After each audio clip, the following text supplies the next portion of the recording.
आचार्य चाणक्य एक ऐसी महान विभूति थे जिन्होंने अपनी विद्वता और क्षमताओं के बल पर भारतीय इतिहास की धारा को बदल दिया। मौर्य साम्राज्य के संस्थापक चाणक्य कुशल राजनीतिज्ञ, चतुर कूटनीतिज्ञ, प्रकांड अर्थशास्त्री के रूप में भी विश्व विख्यात हुए। इतनी सदियां गुजरने के बाद आज भी यदि चाणक्य के द्वारा बताए गए सिद्धांत और नीतियां प्रासंगिक है तो मात्र इसलिए क्योंकि उन्होंने अपने गहन अध्ययन, चिंतन और जीवानुभवों से अर्जित अमूल्य ज्ञान को पूरी तरह निस्वार्थ होकर मानवीय कल्याण के उद्देश्य से अभिव्यक्त किया।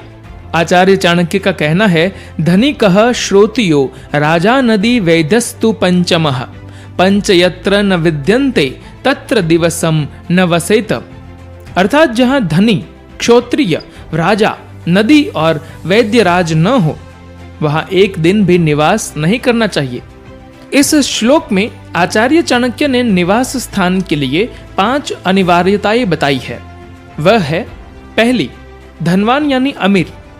जिस स्थान पर धनी व्यक्ति रहता है वहां व्यवसाय की स्थिति अच्छी होती है। धनी व्यक्ति के आसपास रहने वाले लोगों के लिए बेहतर रोजगार की संभावनाएं रहती है।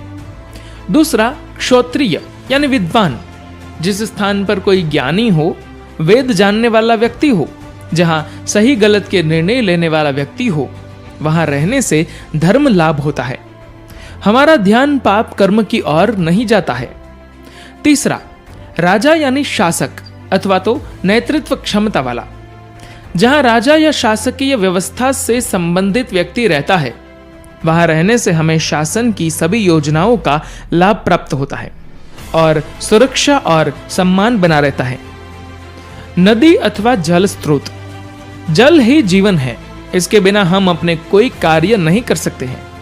जिस स्थान पर पवित्र नदी बहती हो, जहां पानी पर्याप्त मात्रा में हो, वहां रहने से प्रकृति के समस्त लाभ प्राप्त होते हैं।